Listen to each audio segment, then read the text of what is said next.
Hey, what's up, guys? Welcome back to the From the Sideline podcast. I'm Francis. And I'm Peter, and today we have a huge episode. We haven't recorded since the Super Bowl ended. An Eagles victory. That was the plan as for what we're going to talk about. What a great game the Eagles had. I'm kind of recapping a little bit here. Just destroying the Chiefs, kind of maybe altering Mahomes' legacy a little bit. But then, about a few weeks ago, we learned that Metcalf requested a trade. I actually think it was last week. We cut Tyler Lockett, we trade DK Metcalf, we trade Geno Smith, we blow off our franchise, we sign Darnold, blah, blah, blah, blah, blah, blah, blah. The Seahawks have completely restructured their team, so that's what we need to be talking about. I don't think we've ever had an episode where there's been this much of a change No, definitely not. in our franchise, so I think it's best that we go address it right now. All right, make sure you listen to the whole episode. It's going to be a juicy one. We're just going to talk about the Seahawks here, so make sure you follow, hit the notification bell, and check out our YouTube channel, From the Sideline with Francis and Peter. Well, let's get right into it. So I think we should start this piece by piece, like address the DK, Geno, and Sam stuff separately. So let's just start off with DK, because that's kind of the best part about all this. I think personally the DK trade was a good trade. We're not re-signing him and extending him for $30 million a year. I think he's a super underrated wide receiver, but he's not worth $30 million a year. That's like a top 8 wide receiver kind of money, and he's not really at that right now, especially with the type of offense we're running and the type of the level of our offense right now, especially with Sam Darnold now. DK Metcalf is not going to be producing to a $30 million a year type wide receiver. So I think it was good for us. Second-round pick is a decent value for him. But I think this is a terrible trade for the Steelers because, first of all, they're taking on a $30 million a year contract. Second of all, they have a wide receiver who's pretty much identical to DK and George Pickens, another diva receiver who's on the outside running go balls. But the only difference is, George Pickens has obviously better hands and DK has more physicality and athleticism, but they're the same. Fundamentally, they're the same receiver. And so if they're extending DK for this long, I think they're going to get rid of George Pickens this year or next year. But the real question is who's going to be throwing them the ball. And I don't know why you're giving DK this much money if you don't even know who your quarterback's going to be. So kind of questionable head-scratcher decision from the Steelers here. But this was, I think, the one good John Schneider move here so far. Yeah, well, I agree with pretty much everything Francis said. I think it was always going to be a second-round pick. The first round and third rounder was just we're not going to get first. It would have been pretty awesome if we could have gotten one. But yeah, we got a second-rounder. The Panthers actually declined a third and a fifth, which I'm actually very happy about. That would have been terrible. Although their third is pretty high third. But as for trading DK, it sucks. We all loved him. He was a great Seahawk, but it had to go. He just wasn't doing it for us. He wasn't making a big enough impact on our team. And sure, he has a lot of talent, but we've heard this story 5 years in a row. He doesn't, he never fully, he's a great receiver, but he just never fully has a great breakout season. And he had that really good one in 2020 with 1,300 yards. Hasn't had anything like that since, just around 1,000 yards every year. And I definitely just not worth it to be paying him all that money. 5 years, $150 million for a 27-year-old receiver who never really seems to pan out. So I do think it was a good move by Schneider. I don't really like how DK requested the trade, which felt a little disrespectful because we were probably already going to trade him anyway. So it put a little more, gave us a little bit of a shorter end of the stick, in my opinion. Well, we don't know that for sure, but it's pretty. I wasn't a big fan of him doing that, going out in not so great of a way instead of parting ways in a better manner. But I like the draft compensation. But as for the Steelers, I agree with Francis. I don't think it's a good fit at all. Him and Pickens, they're different in some ways. Pickens has really good hands. DK's hands aren't great. But they still sort of do the same thing. Yeah. And they're still downfield receivers. None of them are really crisp route runners, and they both work very vertical up and down the field. So Yeah, pretty stupid move by the Steelers. This just seems like Mike Tomlin and the front office are just trying to get fans excited about something. Yeah. But there's been so many memes about this, but they're going to go 9-8 again this year. Yeah. They didn't go 9-8 last year, but they're just going to be mediocre, lose in the first round of the playoffs or not make the playoffs. And if they really want to change, in my opinion, they got to get rid of Mike Tomlin. He's just... The times have changed in the NFL. Like, you can't just get away with playing smash mouth defense and doing the same thing every single play on offense and running the same offense year after year after year. You have to innovate. You have to hire a new coordinator brain, and it just seems like they're never, ever going to do that. They're just going to do the same thing in Pittsburgh, and the fans are just going to be disappointed every single year, but they're going to always just hover around the middle of the pack. So they got to make a change at quarterback. They got to make a change in the front office and the coaching position, in my opinion. So I don't really think this move does a ton for them. But now... Wait. Also, I just wanted to say that DK was, like, requesting to go to a contending team and was requesting you to go with a team with, sunny, good weather. And if he has that kind of mindset of where he wants to go and also demanding $30 million a year for the caliber of player that he's proven that he is, like, I don't want him on my team anymore if he's demanding to go to a contender and somewhere with warm weather and he doesn't appreciate what Seattle gave him. I know he appreciated his time in Seattle, but it was time for him to leave. Now, moving on to the biggest trade, the most shocking trade, in my opinion, that I don't think Francis and I or most of the fans expected. And we've seen a bit of mixed reactions to it. Trading number 7 quarterback Geno Smith to the Las Vegas Raiders. Me personally, I'm not a big fan of this move, and I don't think Francis is either, but I'll let him talk about it later. But I've heard a lot of positive reactions from Seattle sports media and fans online, and it's just like, I don't think we understand how good we have it right now, or how good we had it, I should say. And I'll explain why. Because I think that Geno, obviously, everyone knows how atrocious our O-line is. And especially for him, he's a really good pocket passer. He's accurate, and that's what he needs to succeed. And because our O-line was so bad, his poor decision-making, I'll say it, his decision-making was poor, but it gets, I guess, accentuated. It gets exaggerated because he has no time in the pocket and he's forced to roll out and do stuff where he's not. That's not where he throws his best footballs and does his best work. He's best in a clean pocket, stepping up, just delivering, marching a team down the field. So yeah, our offensive line, I think, made him look a lot worse than he actually was over the course of his 3 years here. And like, I just don't, like, I know you have to pay him all that money, which you have to pay him $40 million a year. He's gonna be 35 next year, but I feel like you have to hold on to him this year. Yeah. We just went 10-7, and if you make the offensive line better and you improve the defensive line, you can like make an actual run in the playoffs. You can win 10 games, and you can win 12 games. I'm saying if you have a really good offensive line behind Geno, Kenneth Walker stays healthy. You can win 12 games and you can make a deep run in the playoffs. You could maybe get to the Super Bowl. So I don't understand why you don't wait and you just dish Geno off for a 3rd round pick. I mean, come on. This dude is a borderline top 10 quarterback and you're trading him for a 3rd?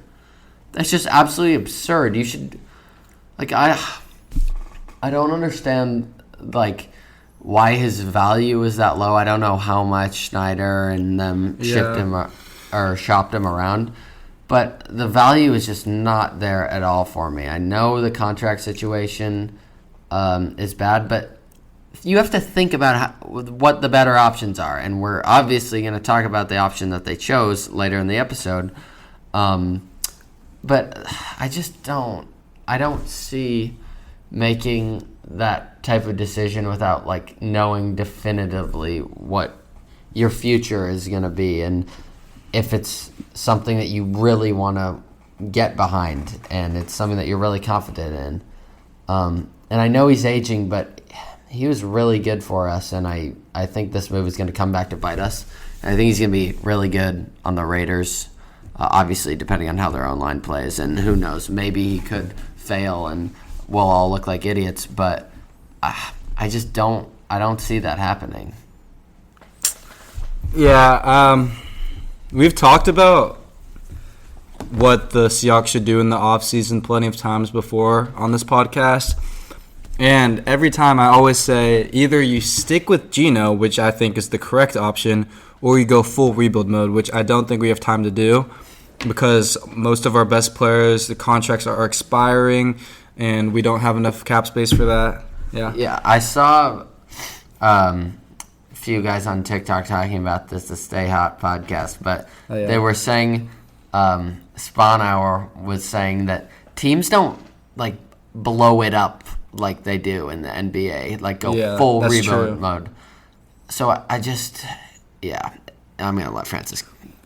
Yeah, that's a really good point. And like, so if those are the two options, and we know realistically we're not going to go full rebuild mode, stick with Geno. Like Peter was saying, we won 10 games in a row. It's the first time in NFL history that a 10-win team didn't make the playoffs.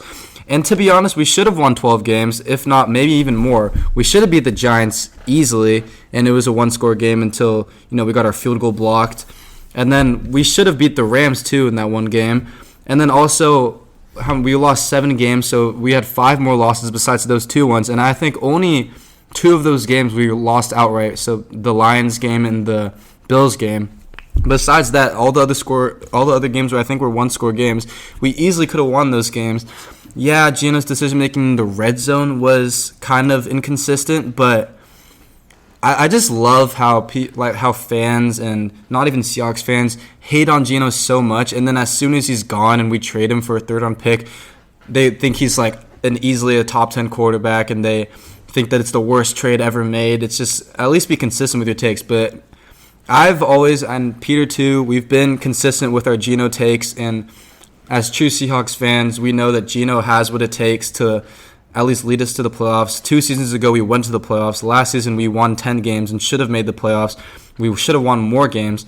And he was top 5 in the league in passing yards, second in the league in passing yards under pressure. And we had, I think, the second highest pressure rate. And Geno Smith was able to stay poised. And with all the, critiques he was receiving, he was still able to perform. Even with our bottom 3 O-line, he was still able to perform and win 10 games for us. And, we didn't have we didn't have a good running game either, so it was all relying on the passing game, and Geno Smith did an absolutely phenomenal job. Yeah, we lost a lot of pieces. We lost DK. We lost Tyler. Tyler didn't really do anything last season, but still, we lost DK. And just trading him, I mean, at the time, before I knew who was going to be our new starting quarterback, and the guy that we got was the favorite to be our new starting quarterback. And when we traded him, I was in disbelief. Like, we knew DK Metcalf was going to leave. We knew we were going to cut Tyler Lockett. But Geno Smith, this was completely unexpected. And I knew teams were interested in him, but I didn't think we were actually going to trade him. But I did see some reports that he actually wanted to leave. And I saw that we actually offered him a $35 million a year contract, but he wanted $45 million, and we didn't offer that to him, which is understandable, I guess. But at least we made an offer to him, and he wanted to leave. So that's understandable, I guess. But I think we should have been more aggressive because the options that we had available for us in free agency and on the trade market, like Peter said, were just not to the same levels of what Geno Smith could do for us. And it's like, even if you think that our new guy, Sam Darnold, is on the same level, maybe even slightly better than Geno, he's not. Geno Smith has been playing in this offense with these guys for 4 or 5 seasons now, and this is a brand new season for Sam Darnold. So I don't really know what we're expecting. Is Sam Darnold supposed to be like a bridge quarterback for us? But we just signed him for 3 years or $105 million. I don't really understand the decision making here, and we're not. I don't know. Should we just move on to Sam Darnold? Oh, yeah. Okay, you can go. Okay. Wow. When I saw the news, I saw it coming, but was sitting at Chipotle at lunch, and I just put my head down on the table, and I just really reflected on what had just happened to my football team over the course of the past week. So we get rid of our borderline top 10 quarterback, and we sign a guy who has had one good year in his whole career, in an amazing situation in his whole career, who had been a complete bust before that, and then he proceeds to play inexplicably horrible when he plays a decent team in the last 2 games of the season, in the playoff game against the Rams and in the playoff game in the last game of the season against the Lions. I don't know if you guys have watched those games, but I suggest you just watch the highlights of them at least, on NFL YouTube channel. Sam Darnold is not a good quarterback. I really, really hope he proves me wrong, but he is so panicky and jittery, and he's not very careful with the football, and he doesn't have top tier arm talent. I know he was drafted 3rd overall in 2017. He was a great quarterback at USC, but if you just watch the guy play, he's not that good, and Geno Smith is clearly better. I will say the contract, I don't mind that much. Because you're paying him $10 million less than you will be paying Geno, and he's 7 years younger. Yeah. But and the guaranteed money it was pretty good. $55 million guaranteed only, so you could probably, if he plays horrible, you could cut him after that 2nd year, and it wouldn't do a ton of damage, for example, the Kirk Cousins deal. Mm-hmm. But still, why don't you even consider the future? Because you know John Schneider, that we're not going to get to a Super Bowl with Sam Darnold. We're probably not even going to make the playoffs if we just go out there with this roster plus a few changes that we make in the draft. Maybe draft Tyler Booker or lineman in the 1st round or something. We're not going to make it far. This doesn't elevate us at all. So I don't know why we're making a mood that'll help us stay at or go below how mediocre we've been over the last couple of years. I think in the NFL, you have to go for it. You have to go all in. The Rams 2021 Super Bowl run, I think, is a great blueprint. They went all in, and it worked. That's what you have to do if you're in a situation like the Seahawks. You can either build up a young core, which takes a ton of drafting rights, or a ton of drafts that go right. Think about the Eagles, Howie Roseman, just great draft pick, builds up a great core, they win the Super Bowl.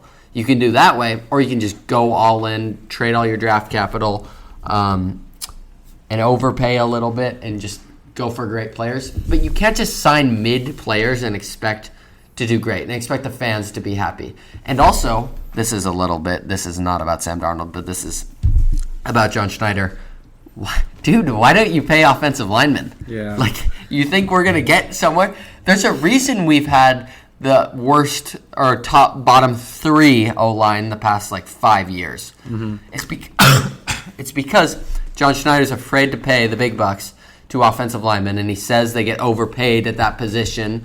And sure, they maybe get overpaid. But this is what I'm saying. You have to go all in. You have to get a good offensive line if you want to win a Super Bowl. And that's the goal of every NFL franchise, to win a Super Bowl.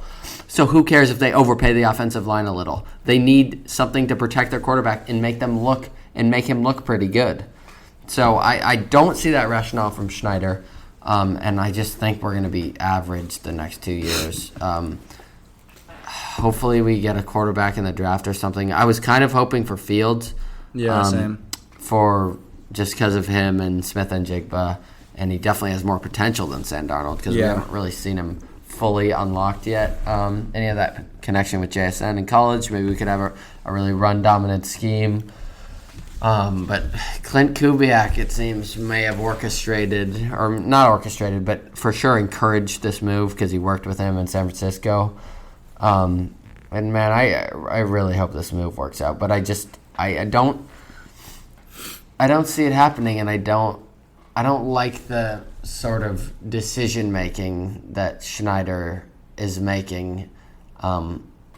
like we got to go all in or we got to go all out and get a high draft pick. There's just or maybe not even like go for a high draft pick. Just have someone who's not a complete or have like a question mark at quarterback who could be really good. Roll the dice a little. Sam Darnold, you know what you're getting. You can lie to yourself and pretend he's going to make you go 14-3 every year. He's not.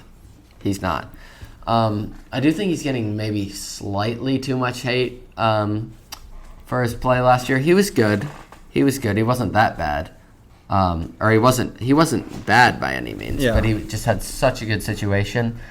And his offensive line in Minnesota was not great. So I think that part is people are acting like he's just going to get killed.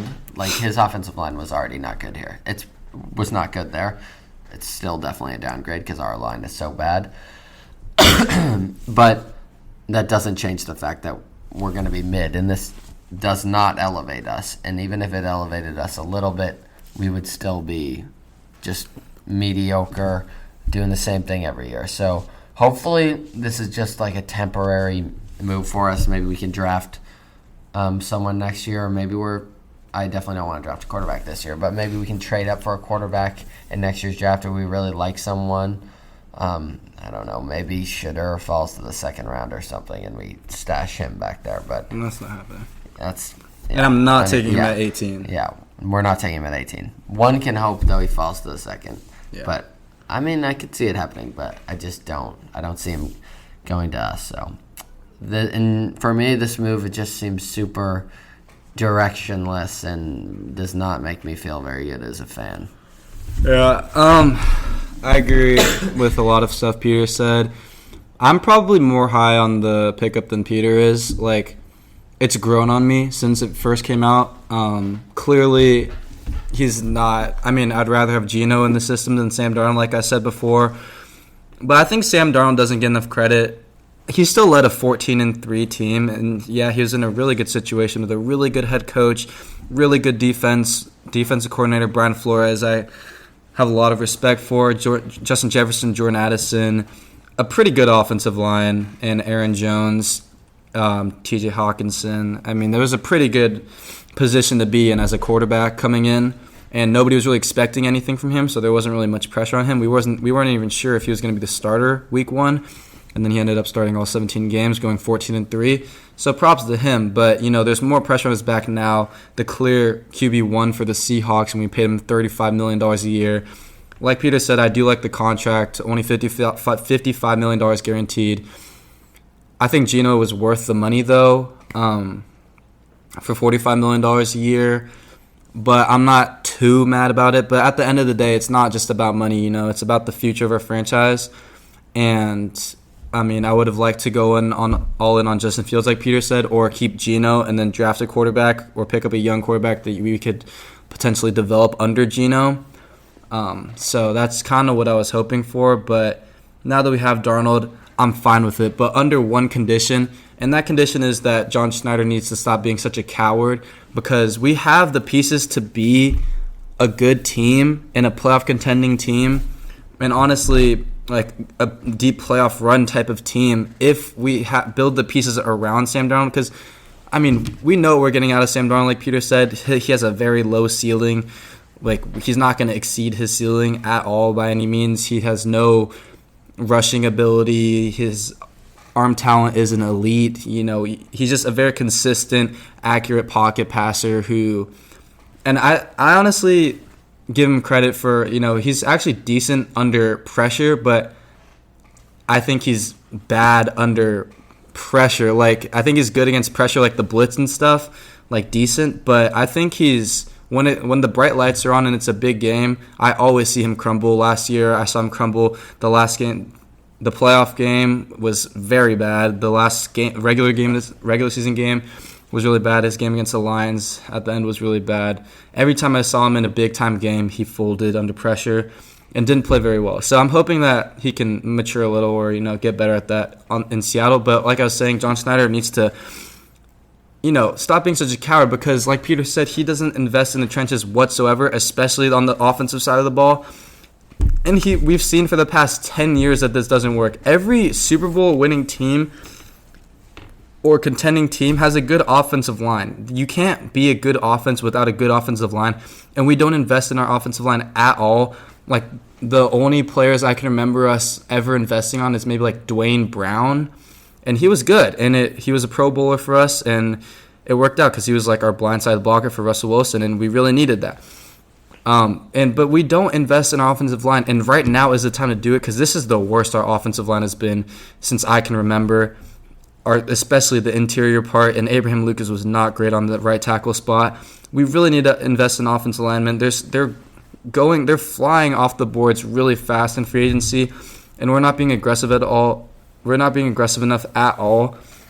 Like, some guys I really wanted to get, Ryan Kelly or like Will Fries or Kevin Zeitler, they're all gone now. Yeah, Kevin Zeitler just got signed. Yeah, to the Titans, and it's not even for that much money. We could easily be more aggressive and pick them up, but Sam Darnold's not going to be anything behind our offensive line.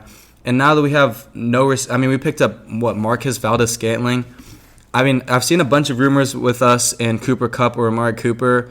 I honestly don't know how happy I'd be with Amari Cooper, but, Cooper Kupp would be kind of crazy, but that would be very expensive, and I just don't know if that's worth it. I'd rather just get a receiver in the draft or something, but offensive line is what we need to focus on, and that's the only way we'll be productive at all with Sam Darnold.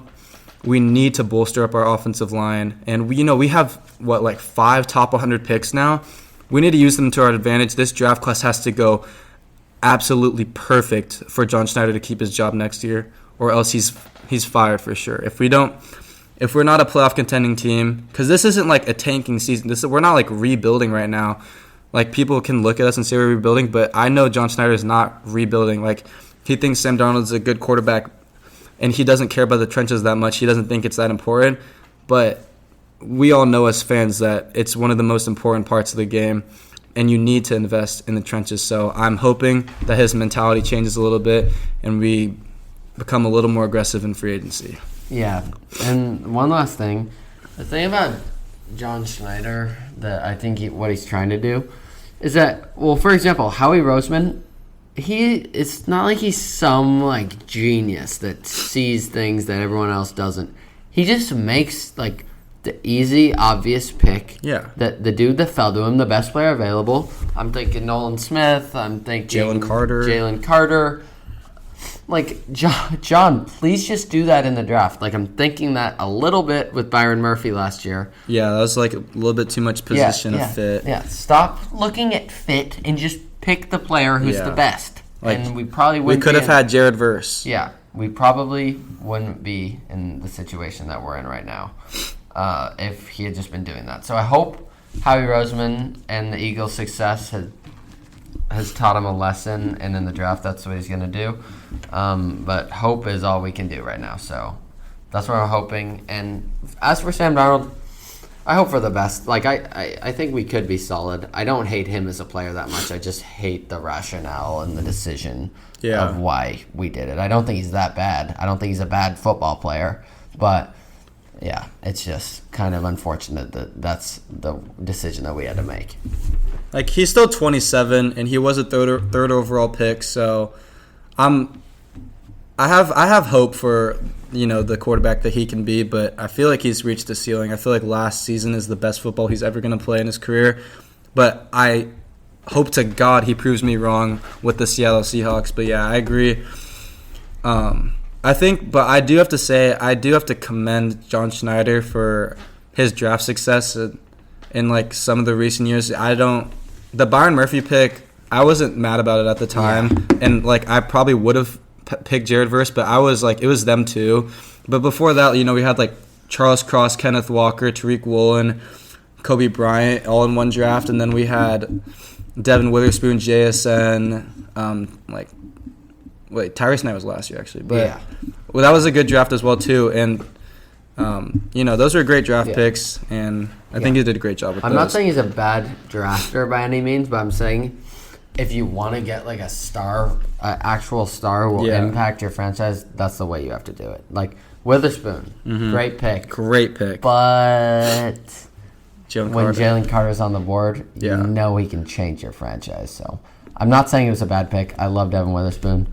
I just think that, we said this a lot, but the front seven's more important than the secondary. And Jalen Carter is an absolute game wrecker. Yeah. But it feels bad to say because Witherspoon is so good. I'm not mad about we love the pick him. at We're not all. mad about it, but that's just, something to consider. But you don't come across elite interior defensive line guys every day. There's only a handful of them. And he should have been the second overall pick, if anyone remembers. You can go back. It was to our just first what was it? episode. It was like he did he was some driving. character stuff.